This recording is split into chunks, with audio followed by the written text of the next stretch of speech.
제게 예수님을 알고 느끼고 또 보게 해주는데 큰 도움을 준 책이 시대의 소망입니다. 그래서 그걸 저는 누구에게나 권하고 싶죠.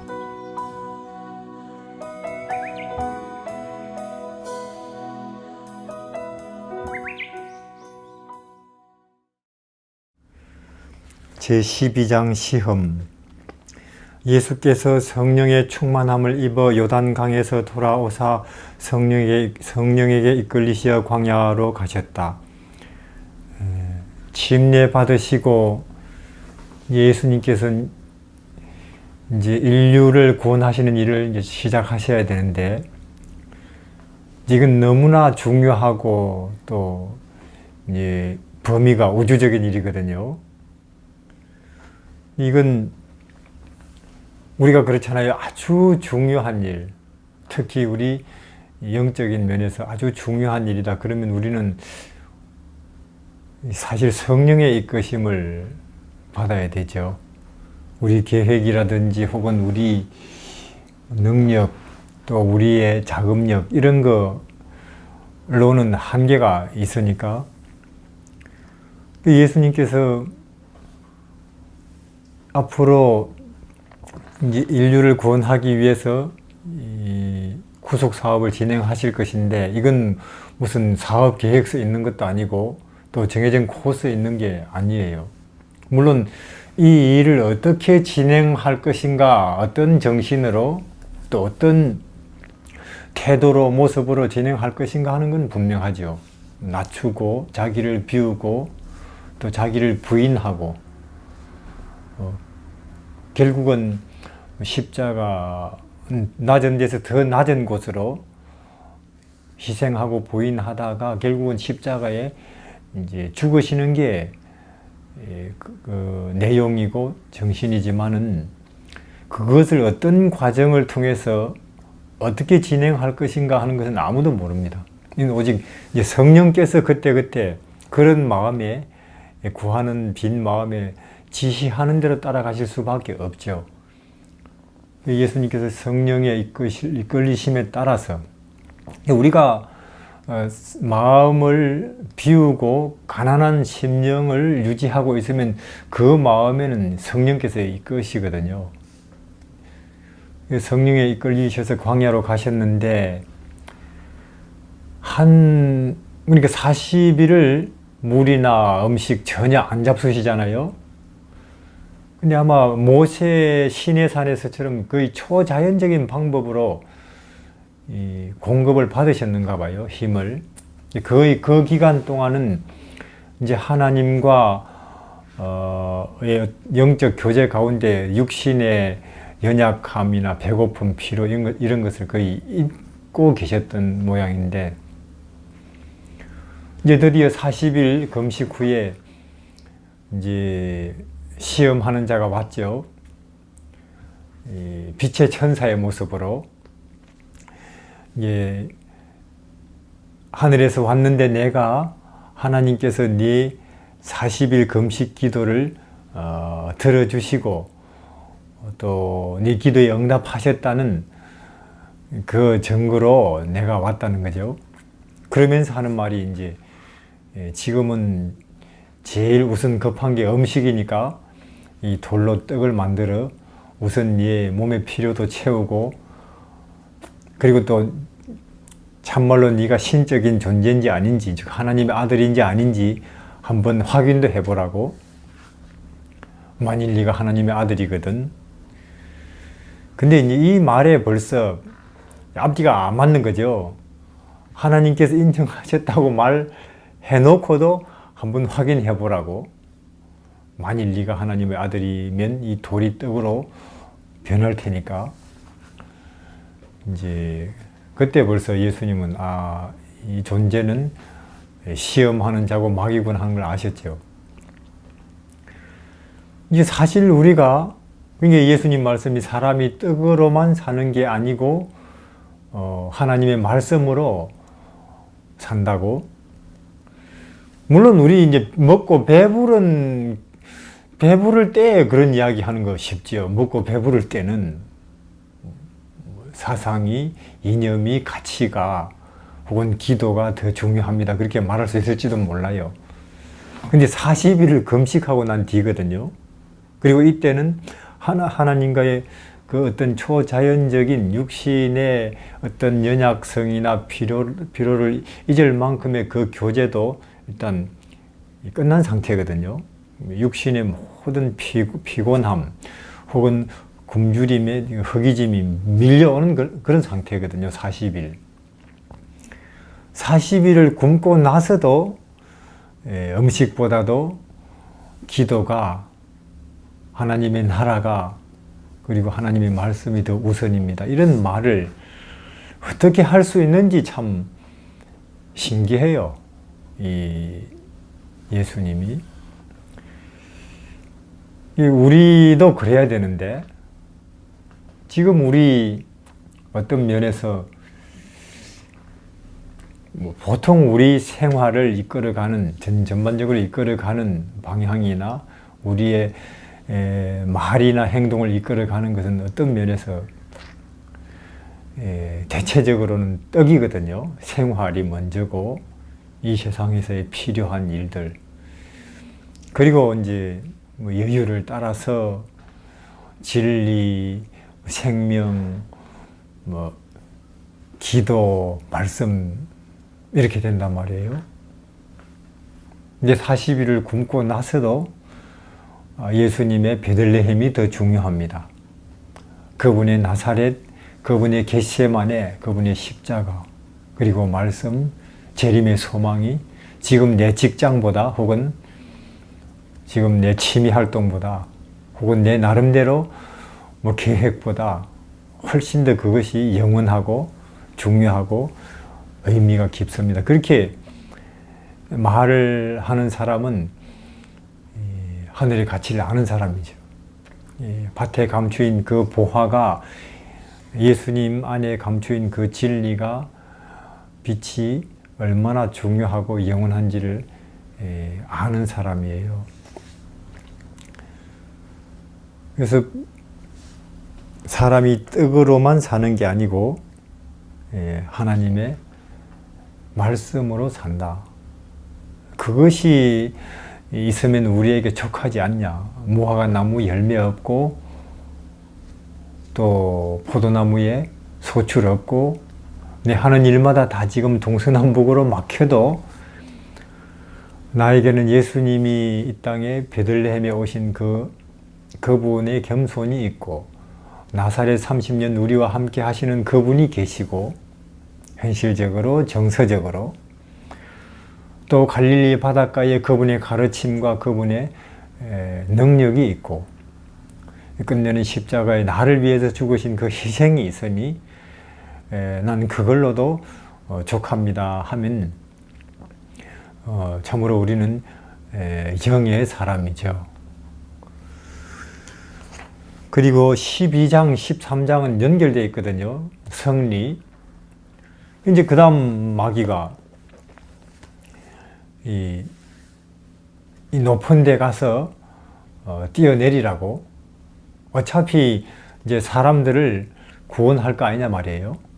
이 사람들에게 가르치고 그들을 진리로 이끌 것인데 아무래도 사람들에게 인정받을 만한 능력이라든지 어떤 명예라든지 지위를 가지고 그 일을 하면 좋지 않겠나 그 말입니다. 훨씬 더 영향력이 있으니까 사람들을 끄는 그런 힘도 훨씬 더 있을 테니까. 이제 많은 사람들이 보는 데서 이제 높은 탑에서 이제 뛰어내리는데 낙하산 안 타고 말이에요. 유유히 뛰어내린단 말이에요. 그럼 사람들이 눈이 휘둥그레지겠죠. 저분은 보통 분이 아니구나. 그러면 네가 하는 말을 얼마나 사람들이 다 귀를 기울여서 듣겠는가 하는 거죠. 근데 예수님 말씀은 진리는 그런 식으로 전해지는 게 아니라는 거죠. 가난한 심령에 그것을 진정으로 찾는 마음에 전해져야 되지, 듣는 사람들이 내가 보니까 능력이 있어서 보리떡을 만들어낸다, 혹은 저 사람이 왕이 될 것 같으니까 저 사람을 따르면 뭔가 앞으로 나한테 뭐 자리가 오겠다. 혹은 뭐 유익이 현실적으로 오겠구나. 그런 어떤 동기를 가지고 온다면은 그건 진리에 이끌리는 게 아니라는 것이죠. 철저히 예수 그리스도의 모습 속에서 보이는 어떤 그분의 참되심이라든지 혹은 선하심 혹은 진리 자체가 갖는 그 아름다움에 끌려서 오는 것이 그것이 진정한 구원이고 그것이 진정한 진리를 수용하는 마음인데 오히려 권력이라든지 명예라든지 혹은 뭐 사람들이 다른 사람이 갖고 있지 않는 큰 능력을 가지고 사람들을 초청하면은 거기 많은 사람이 끌려오겠지만은 그 중에 뭐 성경으로 치면 가라지가 많단 말이에요. 누가 가라지고 누가 참으로 하나님의 진리가 가지고 있는 참됨이라든지 선함, 그 아름다움에 끌려서 오는지 분간이 더 어렵죠. 예수님께서는 그것을 거부하십니다. 우리도 사실은 그래. 지금 우리도 보세요. 어떻게 하면은 뭐 그런 이야기 많이 듣잖아요. 네가 박사가 돼가지고 혹은 같은 내용이라도 사회적 위치를 가지고 명예를 가지고 그런 이야기하면 훨씬 더 잘 먹혀 들어가지 않겠는가 하지만은 예수님 생각하고는 틀립니다. 그분은 가급하면은 2000년 전에도 보면은 참 너무나 불쌍하고 또 그 사람의 간절한 소원과 믿음이 있는 것을 보실 때의 능력을 사용하시지 그렇지 않을 경우에는 가급하면 능력을 자제하시잖아요. 뭐 병 고친다 혹은 기타 초자연적인. 왜냐하면 쓸데없이 사람들의 호기심만 부추기니까 군중만 끌어모으는 거죠. 근데 지금 우리는 뭐 숫자 혹은 우리가 이 정도 규모입니다. 끊임없이 그런 유혹을 교회도 받고 우리 개인적으로도 받아요. 바벨탑 정신이죠. 우리가 우리 이름을 내고. 진리하고는 근본적으로 성격이 틀립니다. 진리는 예수님이 보여주시고 또 말씀하신 대로 그것은 적극적으로 낮아지는 것이고 자기를 부인하는 것이고 그리고 주는 것이 받는 것이고 희생하는 것이 높임을 받는 것이고 결국은 끝내는 죽는 것이 사는 것이고 그걸 진리의 어떤 본질적인 내용과 성질로만 사람들은 이끌어야 되고 이끌림을 받아야 된다는 것입니다. 이제 그리고 세 번째는 이제는 뭐 세상을 다 보여주지요. 예수님께 높은 산에 올라가서 모든 시대에 아마 이 시대에 뭐 높은 건물 혹은 여러 가지 뭐 전자 제품들 지금 사람들이 관심을 갖는 뭐 그런 것들 다 보여주면서 한 번만 나한테 머리 숙이면 이게 다 네게 되니까 그렇게 하지 않겠느냐고. 어차피 이 세상 사람들 돌보고 다스리려고 오지 않았는가. 그때 예수님이 마귀야 물러가라 그렇게 말씀해버리죠. 그러니까 이 세 가지 늘 에덴 동산에서부터 마귀가 인간을 진리 아닌 대로 생명, 행복, 빛 아닌 대로 인간의 마음을 이제 끌어가기 위해서 사용하는 전형적인 수법이죠. 육신의 정욕, 안목의 정욕, 그리고 이생의 자랑. 그 선악과 속에 있던 독성 아니에요. 먹음직하고 또 멋있어 보이는 보암직하고 그리고 사람들에게 주목이나 존경을 받을 만큼 지혜롭게 할 만큼 탐스럽고 이 세 가지로 언제나 우리를 모든 시대 사람들을 마귀는 이제 이끌어서 진리에서 생명에서 빛에서 참된 행복에서 이제 떠나게 하는 거예요. 육신의 정욕 정말로 사람을 끄는 힘이 강합니다. 이게 먹는 거 혹은 뭐 본능적인 거 아니에요, 그거? 강하게 사람들을 지금 이 시대, 특히 이 시대를 노아 홍수 전의 사람들 그 당시 육체가 되어버렸다. 먹는 것, 자는 것, 그 다음에 생리적인 욕구,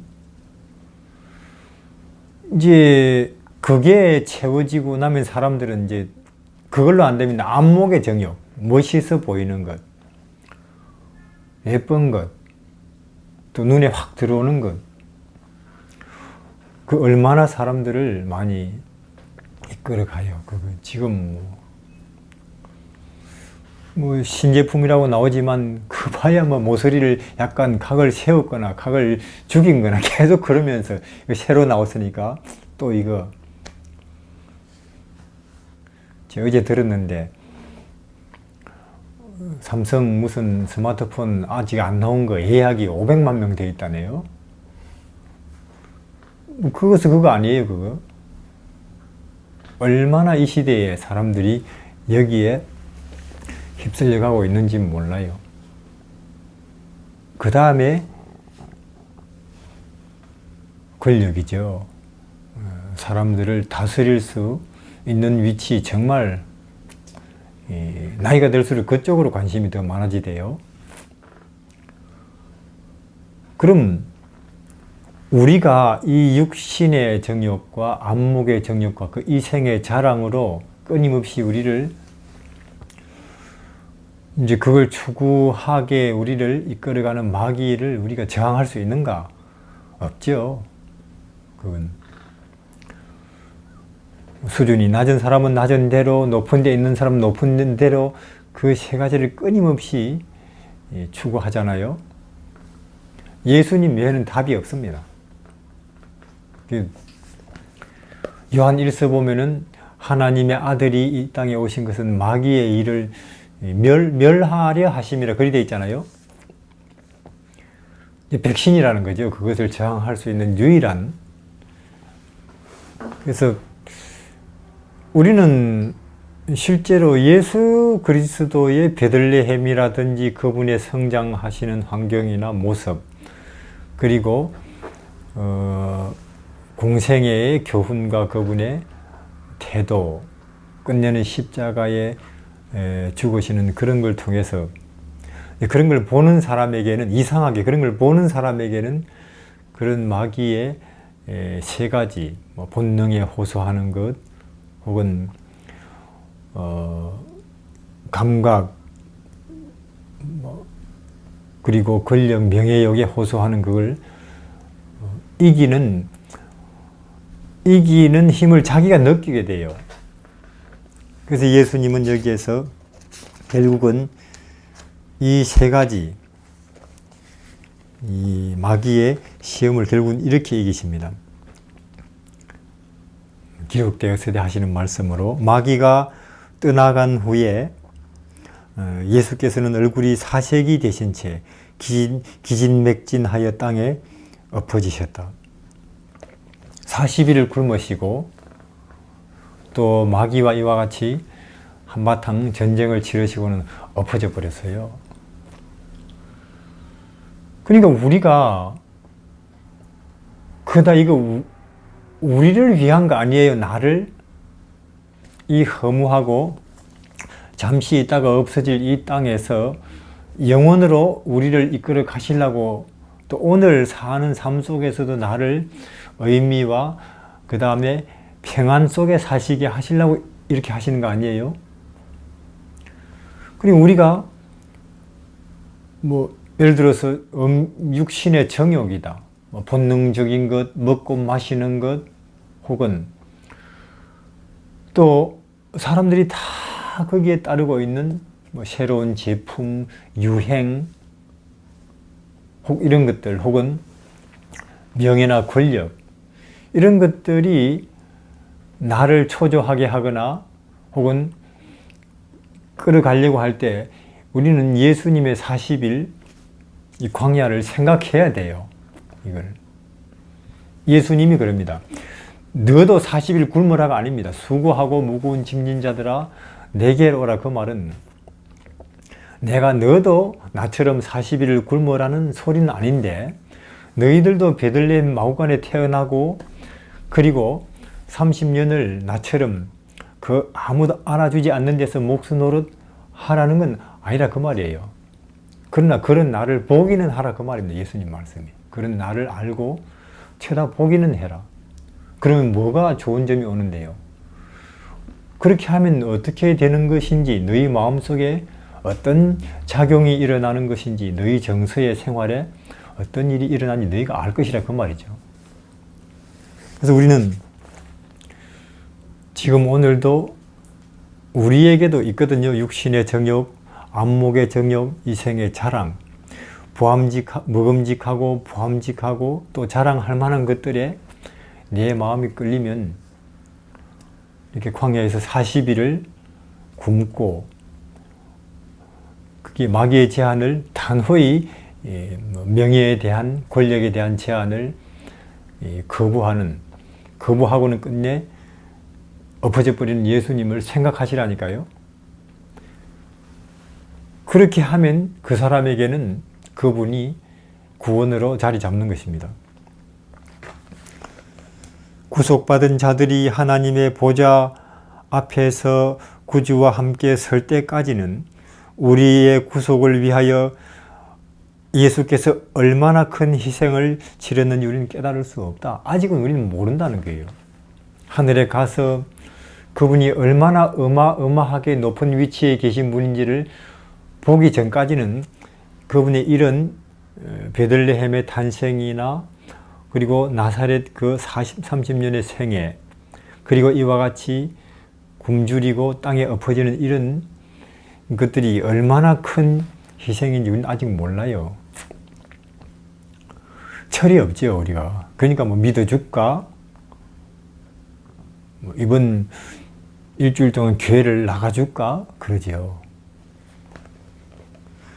영원한 본향의 영광이 우리의 황홀해진 감각 앞에 나타날 때에, 즉 하늘의 영광이 드디어 우리 눈으로 그 영광을 보게 될 때에, 그때에 우리는 예수께서 이 모든 것을 우리를 위하여 버리고 그걸 다 놔두고 말이에요. 그 하늘의 좋은 곳을, 하늘 궁전을 떠나셨을 뿐만 아니라 우리를 위하여 실패와 영원한 상실의 위험을 무릅 쓰셨다는 것을 기억하게 될 것이다.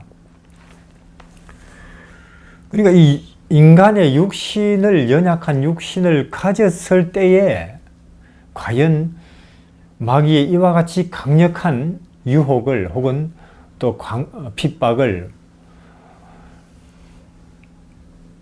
감당할 수 있을까? 이건 아무도 실험해 본 적이 없는 거예요. 이건 하나님이라 할지라도 인간의 연약성, 인간의 육신을 썼을 때, 그리고 이런 환경에 던져졌을 때 과연 강력한 마귀의 유혹을, 시험을, 공격을 과연 견뎌낼 수 있을까 하는 것은 검증되어 보지 않은 것입니다. 하나님도. 그러니까 이것은 영원한 세 분 하나님 중에 한 분이 영원히 없어질 수도 있는 위험이에요. 이게 왜 이런 위험을 무릅쓰시는가? 그 영원한 상실을 나를 위해서죠. 나를 위해서. 우리가 참 철이 없어서 그걸 모르다 보니까 성경 읽고 금식하고 기도하고 선교지로 가는 것을 희생이라고 생각하죠, 내가. 그걸. 뭔가 내 인생에서 누려야 될 것 혹은 얻을 수 있는 것을 내가 그것 때문에 희생당한다고 생각하거든요. 그러나 사실은 이러한 예수님을 아는 것이, 바라보는 것이 희생이 아니고 오늘의 내 삶의 행복이고 생명이고 의미고 또 내일의 영원한 구원이라는 거예요. 우리를 위하여 실패와 영원한 상실의 위험을 무릅쓰셨다는 것을 기억하게 될 것이다. 그때에 우리는 우리의 면류관을 그분의 발 앞에 던지고 쓰고 있을 수가 없어요. 그분이 얼마나 큰 희생을, 그분이 얼마나 높은 데서 낮아지셨는지를 그때 실감하면서 여기에 우리 왕이 쓰는 거라니 그걸 쓰고 있을 수가 없다니까요. 그걸 벗어서 그분의 발 앞에 놓으면서 저는 이걸 쓰고 있을 자격이 없습니다. 이 모든 영광의 면류관은 예수님 혼자 다 쓰십시오. 그런 마음이 그때 든다니까요. 그분의 발 앞에 던지고 죽임을 당하신 어린 양이 능력과 부와 지혜와 힘과 존귀와 영광과 찬송을 받으시기에 합당하도다 하고 소리를 높여서 노래를 부를 것이다 하는 것입니다. 그래서 이런 예수님을 아는 것이 해방이고 자유고 영생인데 어떻게 아느냐? 우리의 지식으로 아는 게 아니고 성령께서 알게 하시는 거죠. 예수님을 우리에게 조명해 주시고 그분의 마음을, 그분의 뜻을, 그분의 심정을 알게 해 주시는 것은 철저히 성령이십니다. 그러면 우리는 성령이 임하시는 곳은 낮은 마음이니까 물이 높은 데서 낮은 데로 흐르고 바람이 고기압에서 저기압으로 불듯이 성령은 낮은 데로 임하거든요. 낮은 마음으로. 우리는 낮은 마음을 유지하기 위해서 항상 애를 써야 됩니다. 예수님은 이렇게 승리하셨습니다.